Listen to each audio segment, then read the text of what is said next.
अब अपना जो नेक्स्ट है वो है पॉइजनिंग, कि कैटलिस्ट सिंटरिंग हो गया, फाउलिंग हो गया, वो अपना है पॉइजनिंग की। ठीक है,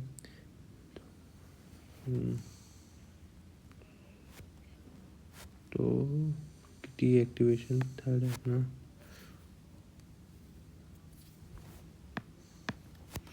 तो ये लेक्चर अपना 5th है, लेक्चर 5th। तो डीएक्टिवेशन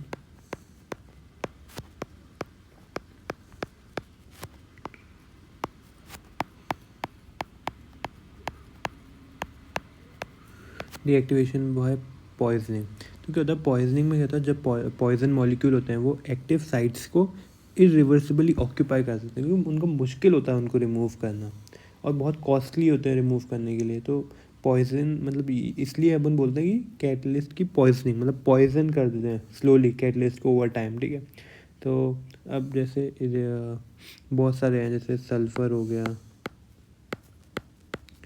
लीड हो गया,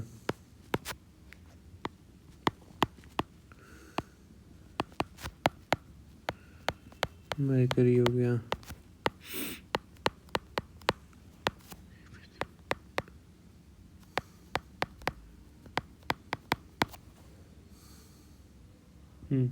तो क्या नाम है अब तो ये सारे क्या होता है अपने डीएक्टिवेशन करते हैं, ये मतलब पॉइजनिंग करते हैं। ठीक है, तो उससे डीएक्टिवेशन हो जाता है। कि मोस्ट कॉमन, तो वैसे most common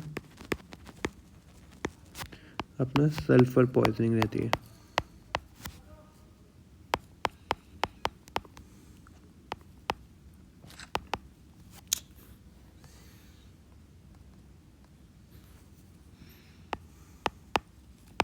most common sulphur poisoning रहती है।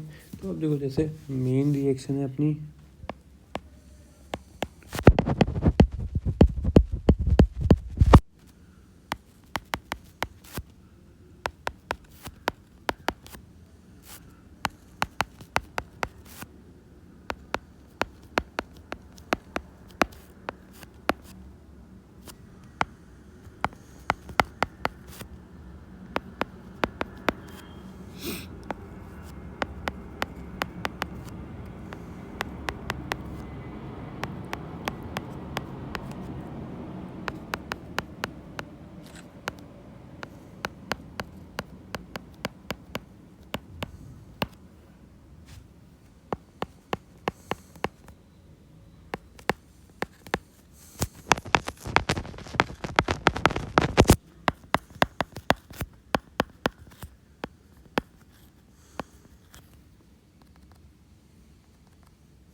तो बेसिकली अपना रहता है कि ये जो एक तो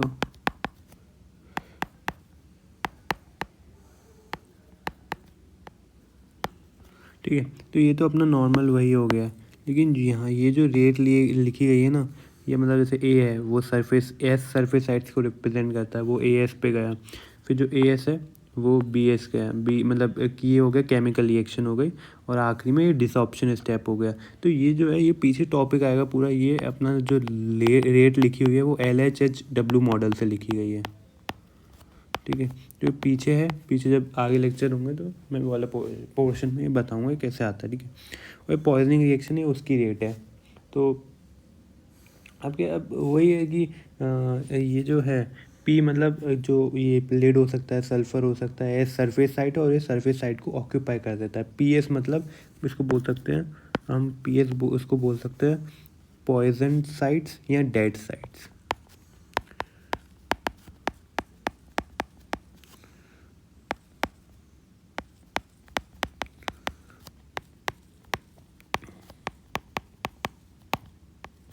ठीक है, और अगर रेट ऑफ पॉइजनिंग है, इसको RPS से रिप्रेजेंट करते हैं रेट ऑफ पॉइजनिंग, वो होता है decay constant CT0 minus CPS। ठीक है, इस तरीके से भी रेट लिख सकते हैं। अब ये कैसे रेट लिखा हुआ है देखो, है ना, कि ये CT0 है, मतलब total active sites initially, CPS है अपना पॉइजन साइट्स, और CP है पॉइजन कंसंट्रेशन इन गैस। ठीक है, तो ये हो गया अपना। ठीक है, तो मतलब हम ये कह सकते हैं कि पॉइजनिंग रेट है वो किसके बराबर, पॉइजनिंग रेट से वो किसके बराबर है, total active sites minus poison site, मतलब क्या आएगा, अनपॉइजन साइट्स। ठीक है, तो इसका मतलब है, मीनिंग लिखो, तो मीनिंग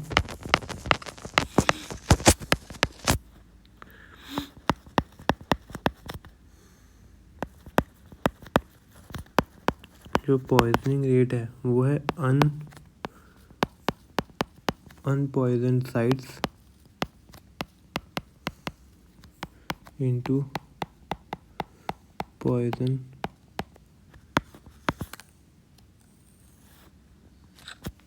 ठीक है, ये अपना हो गया, ये अपना हो गया। ठीक है, तो poison site is unpoison site into poison concentration. ठीक है, अब क्या है कि बेसिकली अब क्या रहता है कि हम एक फ्रैक्शन डिफाइन करते हैं। ठीक है, फ्रैक्शन डिफाइन करते हैं, उसमें क्या है कि वो रहता है एफ क्या रहता है, फ्रैक्शन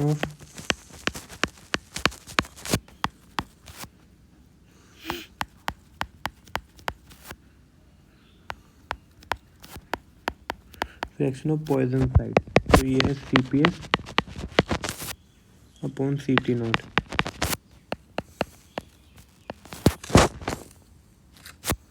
मतलब CPS क्या है कि कितना पॉइजन साइट्स अवेलेबल है अपॉन टोटल, CT नॉट क्या है, टोटली एक्टिव साइट्स इनिशियली। ठीक है, तो यस हो गया पॉइजन साइट्स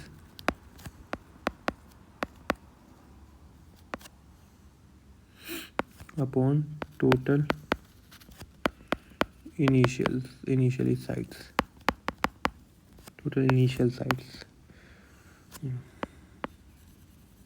ठीक है, तो ये होता है एफ। अब मैंने क्या किया देखो कि जो अपना ये था DF/dt, तो एक मिनट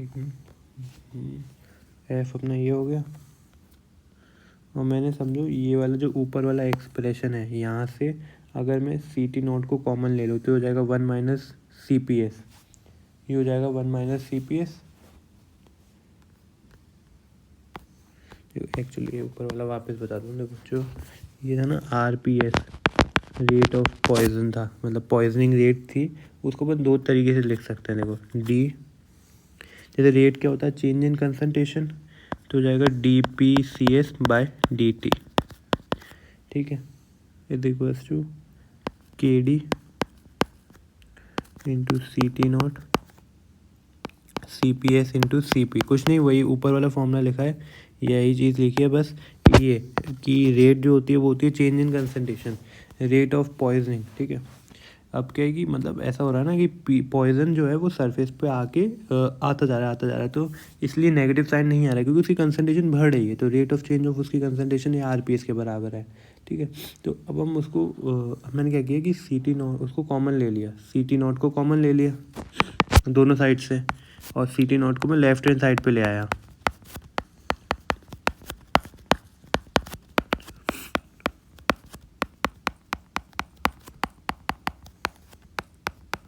और इसको बोल दिया F, CPS/CT नॉट को, तो ये हो गया DF/dt KD 1 minus FCP।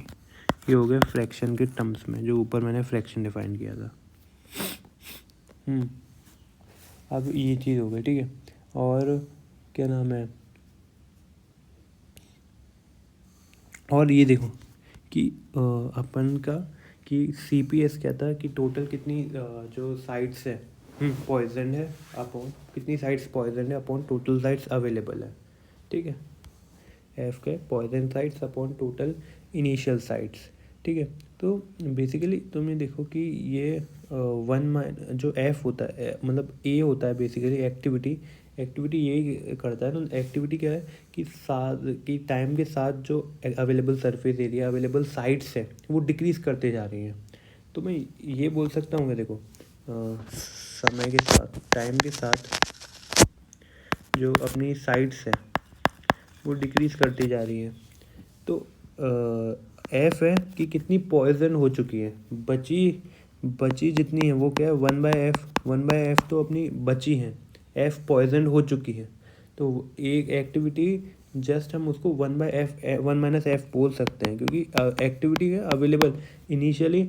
Activity type है कितनी अवेलेबल है उसका फ्रैक्शन। तभी तो देखो इनिशियली हमारे पे सारी साइट्स अवेलेबल होती है, हम एक्टिविटी 1 मानते हैं, मतलब सब अवेलेबल है। और कुछ टाइम बाद कम बचेंगी, तो उस कम जितनी बचेंगी वही तो एक्टिविटी है, और वही डिक्रीज होती जा रही है साथ। जब कैटलिस्ट डेड होने पे होगा तो एक्टिविटी पूरी जीरो की तरफ टेंड करेगी, इसका मतलब एक्टिव साइट बची नहीं है। तो बेसिकली ए है कितनी एक्टिव साइट्स, कितना अवेलेबल सरफेस एरिया अवेलेबल है, ठीक है। ठीक है, तो ए को मैंने 1/1 - f लिख दिया। तो ऊपर जो फॉर्मूला था df/dt, अगर मैं इसको ऐसे भी लिख सकता हूँ, अगर ये 1 - f है तो जो ये हो जाएगा माइनस का dA/dt KD इंटू ए इंटू CP। तो ये सेकंड फॉर्म है ऊपर वाले फॉर्मूले की। बेसिकली अपना मेन फॉर्मूला तो ऊपर था, फिर हमने दो चीज़ें डिफाइन की, फ्रैक्शन डिफाइन किया, और फ्रैक्शन को फिर साइड्स के टर्म में एक्टिव साइड्स के टर्म में डिफाइन किया, और ये बना दिया। तो ये अपना पॉइजनिंग यहाँ पे ख़त्म होती है। अब बेसिकली पैक्ड बेक्ड रिएक्टर वाला पार्ट शुरू होगा। ये लेक्चर था अपना 5th। अब नेक्स्ट आएगा लेक्चर 6th।